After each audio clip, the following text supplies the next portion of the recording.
Je voudrais, avant tout propos, dire merci à son Excellence, Monsieur le Président de la République, parce que c'est avec son autorisation que tout cela se fait. C'est avec aussi son soutien que nous arrivons à organiser depuis 4 ans tous ces mariages. À travers lui, je vais dire un merci, grand merci au ministre d'État, ministre de la Défense, qui est représenté ici par le directeur de cabinet, pour sa direction à la tête de notre institution de défense, de notre outil de défense, pour ses conseils avisés, ses instructions, pour tous les efforts qu'il fait pour nous mettre à l'aise dans notre commandement. Monsieur le directeur de cabinet, vous voudriez transmettre à Monsieur le ministre d'État, ministre de la Défense, nos respectueux remerciements. Merci à vous aussi d'être là pour nous soutenir, comme d'habitude d'ailleurs. Merci beaucoup. Je vais dire un grand merci à Monsieur le maire, donc à Madame le maire d'Abobo, Madame Kandia. Je lui dis merci parce que depuis que ces mariages ont été initiés, c'est la mairie d'Abobo qui, avec beaucoup d'engagement, vient célébrer ces mariages et nous en sommes très flattés. Merci, Monsieur le maire, merci pour tout. Merci pour l'encouragement, pour les bons mots que vous adressez chaque fois à nos mariés. Je vais m'adresser également à tous les parrains. Quand on a une difficulté dans la famille, j'entends monsieur et madame, on se retourne vers son ou ses parrains pour leur poser le problème afin de nous soutenir. Je voudrais dire à tous les parrains qui ont été aux côtés des différents mariés, qu'ils soient des mariés dans le cadre de mariage groupé ou qu'ils soient des mariés dans un cadre individuel ou des cadres individuels, tous les parrains, je vous dis merci. Parce que sans le savoir, vous contribuez de façon indirecte à la bonne marche de la gendarmerie nationale. Merci de continuer de soutenir nos mariés, les gendarmes, de leur donner des conseils afin qu'ils soient équilibrés au sens psychologique et social du terme et qu'ils soient au sens juridique du terme toujours droits, toujours dignes. Merci, chers parrains. Je n'oublie pas, quand je parle de parrains, les témoins. Chers témoins, je veux parler des témoins depuis que le mariage existe. Tous les témoins, parce que nous n'oublions pas, si nous faisons les mariages collectifs, les mariages individuels nous concernent aussi. Donc nous saluons tous les témoins, que ce soit les mariages individuels ou collectifs. Nous leur disons merci pour les encouragements et pour leur apport dans le maintien des différents couples de gendarmes. Merci à tous. Je me retourne maintenant vers ceux que j'ai devant moi. Les témoins présents ici. Si on parle des témoins passés, ça veut dire que vous qui êtes là, présents en ce moment, vous êtes aussi et surtout importants pour l'occasion d'aujourd'hui. Je voudrais donc vous remercier pour votre attention particulière pour notre institution, la gendarmerie nationale, et vous dire de continuer ce que nous ne vous avons pas demandé de faire, mais que vous faites si bien, en étant présent aux côtés de nos mariés. Merci beaucoup. Merci de jouer votre rôle que je considère spirituel. Merci. Maintenant, mes chers mariés, je vais d'abord m'adresser aux hommes. Vous devez concevoir le mariage comme une mission. Cette mission est précédée par un serment. Nous avons l'habitude de prêter serment sur les différentes places d'armes pour servir avec honneur et fidélité notre patrie.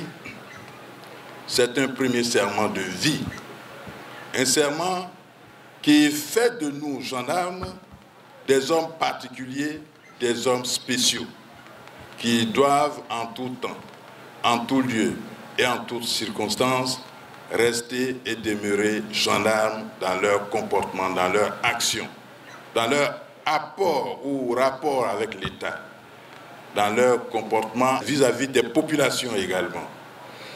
Je vous demande de donner la même importance au mariage.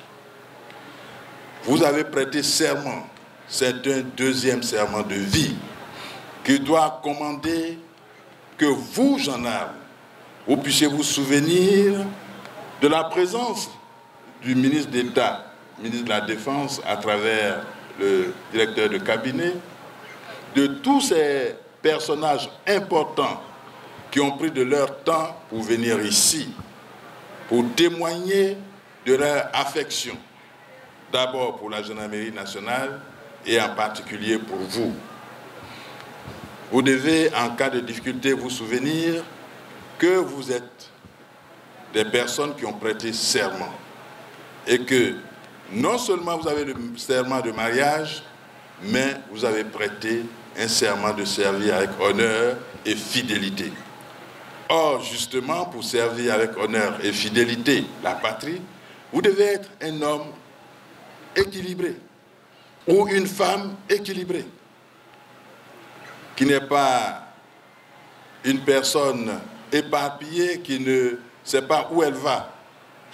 Vous devez être quelqu'un de sérieux, quelqu'un qui sait ce qu'il veut et qui éloigne de lui l'éparpillement inutile qui déglingue sa personnalité. Ainsi donc, en vous souvenant que le mariage fait partie intégrante de ce qui va consolider votre personnalité en tant que gendarme, vous devez tout faire pour ne pas que ce mariage-là se gâte, pour parler très simplement et terre à terre.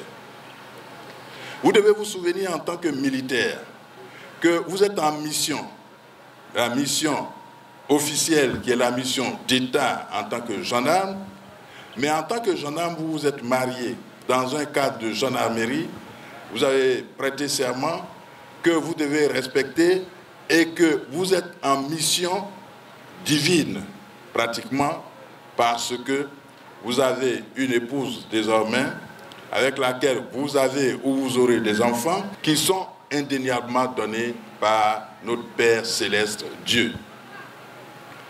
Au total, en vous souvenant de cela, en vous rappelant que vous êtes en mission, vous devez vous dire que quand je suis en mission, la mission, je dois me rappeler qu'elle est faite pour être accomplie, sauf situation exceptionnelle et particulièrement grave. Donc, quand vous allez en mission avec un camarade, avec un ami, avec un gendarme comme vous, et qu'il y a des difficultés, vous ne fuyez pas pour laisser votre camarade. Vous ne l'abandonnez pas. De la même façon, en cas de difficulté, vous ne devez pas abandonner votre épouse. Elle doit être avec vous. Quand elle tombe, vous la relevez. C'est la transition pour dire aussi aux épouses, nos mamans, nos sœurs, nos filles, que vous aussi, nous ne vous voyons pas simplement comme des femmes ordinaires, même si nous respectons toutes les femmes, mais nous vous voyons comme des gendarmes. Nous nous voyons comme des personnes qui participent de façon entière au bon accomplissement de la mission du gendarme.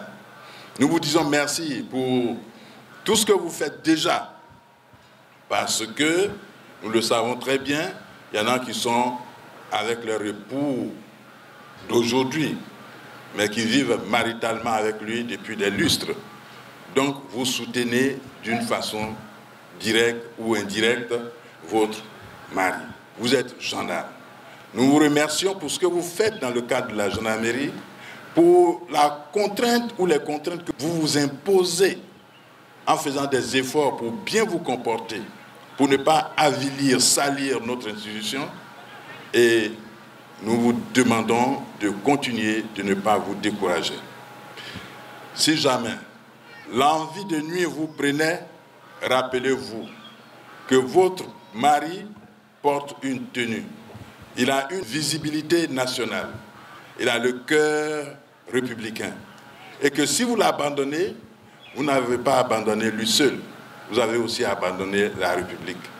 Nous vous demandons de faire des efforts. Lorsque une difficulté apparaîtra, vous avez vu que j'ai dit merci tout à l'heure aux parrains, j'ai aussi dit merci aux témoins, mais aussi, il y a la hiérarchie.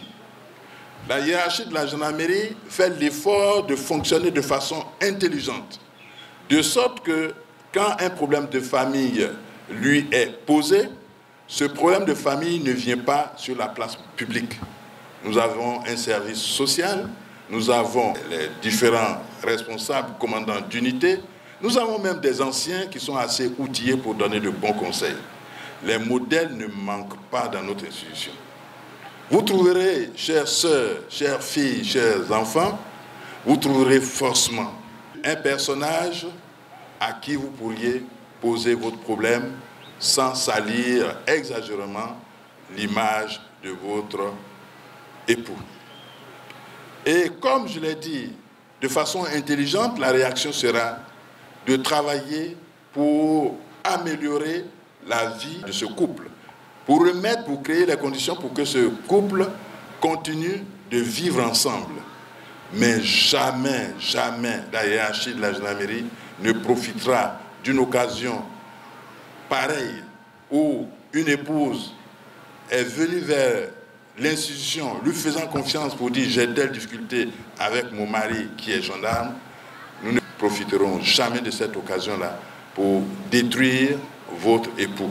Au contraire, des conseils. Toujours des conseils, parce que tous les chefs que vous voyez dans la tribune ont à un moment ou un autre eu un jour un problème. La raison pour divorcer, et ceci c'est pour les deux membres du couple. Pour divorcer, il y a toujours une raison pour divorcer. Elle apparaît toujours. Chaque jour que Dieu fait, vous avez une raison pour divorcer. Mais à côté de cette raison, vous devez trouver une raison plus grande, plus grosse, plus forte.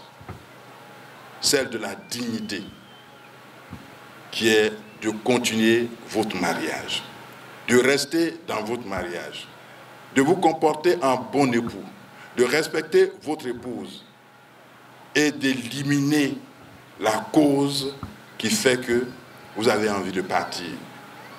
De l'ignorer parfois, lorsque pour l'éliminer devient impossible. De l'ignorer. Et de vous retourner, c'est aussi une transition vers notre Dieu, ce grand Dieu-là. Le Seigneur de l'univers, qui est ici forcément présent parce que vous avez vu qu'au départ, le ciel s'était un peu assombri, mais Dieu voulant nous son grand rayonnement, il a fait de sorte que ce mariage n'est pas perturbé, nous le continuons. Ce grand Dieu que moi je connais et que vous connaissez forcément protégera votre mariage. Quand ça ne va pas, quand les hommes n'ont pu rien faire, retournez toujours, toujours, toujours vers Dieu. Et Dieu vous répondra toujours, toujours et toujours et de la plus belle façon.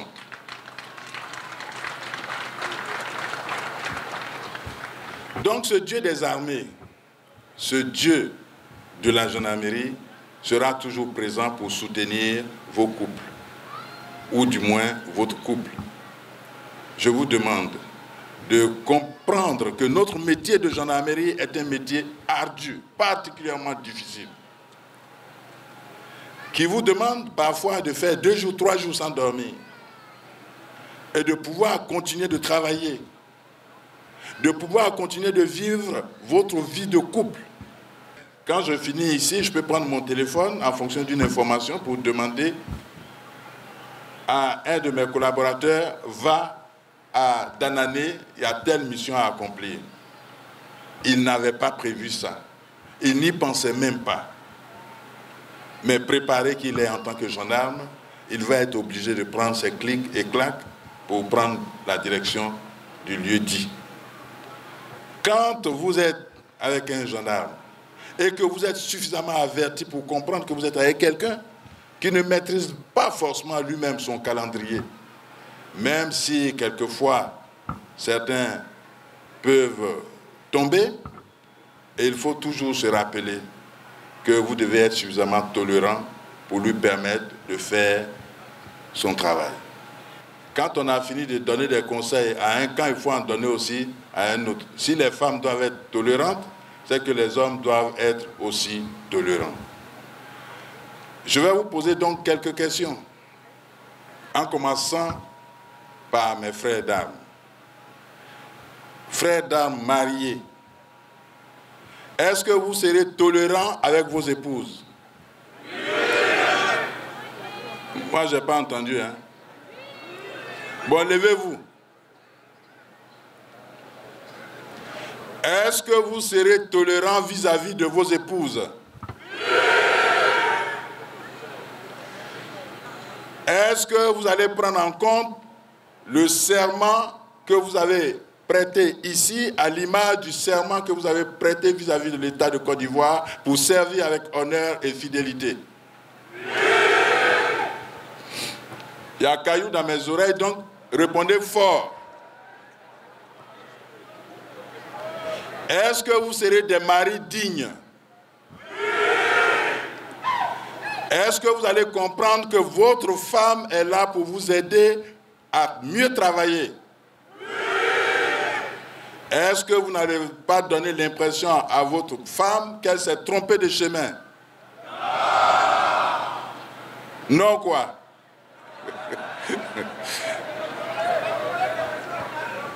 Donc je compte sur vous. L'État de Côte d'Ivoire compte sur vous, la gendarmerie compte sur vous. Il ne doit pas être dit, chers collègues, que les gendarmes se sont mariés et que quelques mois après ou quelques jours après ou quelques années après, les divorces ont été à foison. Jamais cela ne doit être dit. Je compte donc sur vous. Vous devez vous rappeler en tout temps, en tout lieu et en toutes circonstances que l'image de la gendarmerie est collée à votre personne. Partout où vous allez, quel que soit ce que vous faites, vous êtes gendarme, vous devez continuer de protéger cette image-là, en plus du fait que pour vous-même, il est tout à fait équerre, tout à fait bon d'être un homme bon, un homme de bien, un homme digne, un homme responsable, un homme capable d'être un modèle pour ses enfants, un homme capable d'être un modèle pour ses collaborateurs, un homme capable d'être un modèle pour la société tout entière. N'oubliez jamais que quand c'est dur, seuls les durs avancent. Quand ça devient compliqué dans votre foyer et que vous tenez et que vous continuez d'avancer, alors un jour, la société elle-même et surtout Dieu peut poser des actes que vous n'imaginez pas dans votre vie, que vous n'imaginiez pas dans votre vie, auxquels vous n'avez jamais pensé. Dieu vous récompense toujours.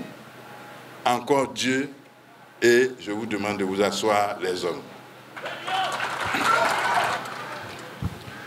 Quant à vous, nos sœurs, je ne vais pas vous demander par politesse vis-à-vis des dames que vous êtes, je ne vais pas vous demander de vous lever, mais je sais que vous allez répondre avec moi.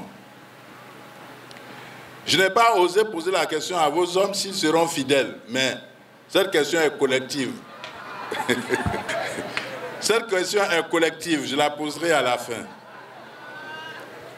Est-ce que vous allez toujours vous souvenir que vous êtes épouse de gendarme? Ah, si vous ne répondez pas bien, vous allez vous lever. Est-ce que vous allez vous souvenir toujours que vous êtes épouse de gendarme? Est-ce que vous allez vous souvenir que votre mari est un homme élite parce qu'il appartient à un corps d'élite?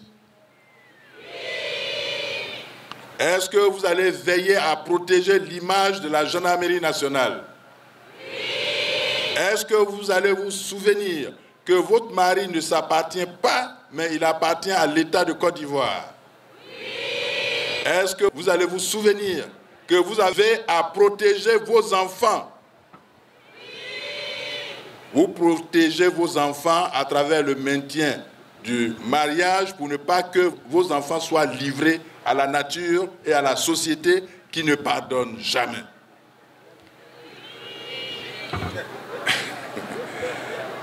Je ne vais pas en dire davantage, mais je compte sur vous, mes sœurs, mes filles. Je compte sur vous pour que vous compreniez que quand ça sera dur, vous avez vos parrains, vous avez vos témoins, vous avez la gendarmerie nationale, vous avez surtout Dieu, ce créateur-là, surtout Dieu, vers qui vous devez vous tourner et lui demander de vous soutenir. Le petit secret est que souvent, quand on demande à Dieu parce qu'il est Dieu, on veut que ça se réalise tout de suite et maintenant. Or, chaque chose a son temps pour Dieu. Donc, ne demandez pas tous les jours de la magie à Dieu, soyez patients. La patience est un chemin d'or et ça, c'est pour monsieur et madame. Nous l'avons appris depuis l'école primaire que la patience est un chemin d'or. Si vous êtes patient avec votre épouse, si vous êtes tolérant avec votre épouse, si vous êtes patient avec votre époux, si vous êtes patient avec votre épouse ou époux, vous allez voir ce que c'est que Dieu. Parce qu'il vous répondra toujours. Parce que vos objectifs seront atteints. Objectif d'avoir de beaux enfants. Objectif d'avoir de bons enfants surtout. Objectif de pouvoir être une famille équilibrée, d'avoir des enfants équilibrés, de préparer correctement votre avenir de vieillesse, de préparer correctement l'avenir de vos enfants, d'être des modèles. J'ai assez parlé. Je pense que ce n'est pas moi qui ai choisi votre amitié, qui est devenue aujourd'hui mariage. Vous avez choisi. Quelquefois, nous voyons dans la presse que certains avaient le visage serré et donc qu'on a obligé les uns et les autres. Ici, devant tout le monde, je le dis haut et fort, depuis le premier mariage jusqu'à aujourd'hui, nous n'avons jamais forcé quelqu'un. C'est volontairement que vous avez décidé de vous marier. Et vous avez répondu à l'appel de votre hiérarchie qui est de faire un mariage collectif pour renforcer votre esprit de promotion, votre esprit en tant que gendarme. Parce que ici, l'esprit de solidarité, j'entends. Ici, vous êtes désormais des promotionnaires. Vous avez eu des promotionnaires, donc des classes à la gendarmerie. Quand vous vous mariez ensemble comme ça c'est pour les uns et les autres. Lorsque vous voyez que chez l'ami, ça devient compliqué et qu'il vous en fait part, vous devez lui donner des conseils pour lui dire « Pardon, on s'est mariés ensemble, je souhaite que tu fasses des efforts, il faut continuer parce que bon, ça va s'arranger. Rappelle-toi des conseils du maire et des conseils du commandant supérieur le jour du mariage. Mais surtout, rappelle-toi de ce qu'il a dit concernant Dieu. Donc, que le plus petit motif vous retienne quand l'envie de nuire vous prendra. Donc, vous allez dire avec moi, le plus petit motif me retiendra quand l'envie de divorcer me viendra.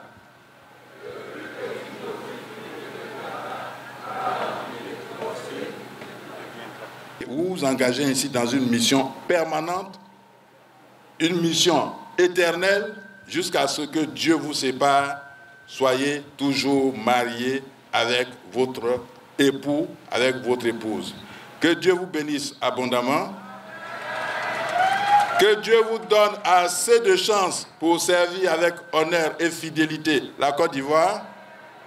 Que Dieu vous donne la force de protéger la population et les institutions ivoiriennes.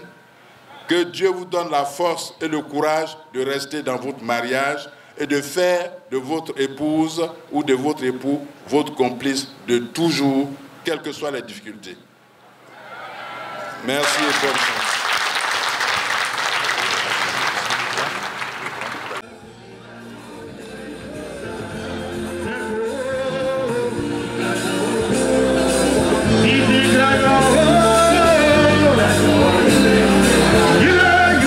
Yeah.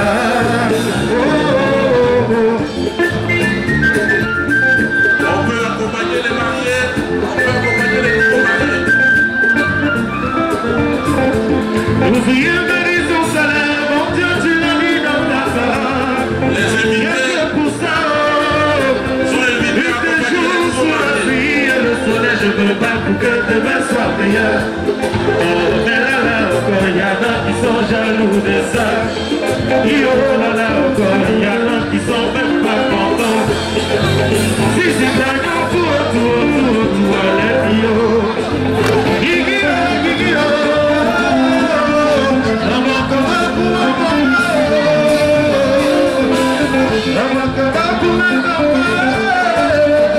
Ils sont malades, comment faire pour les soigner?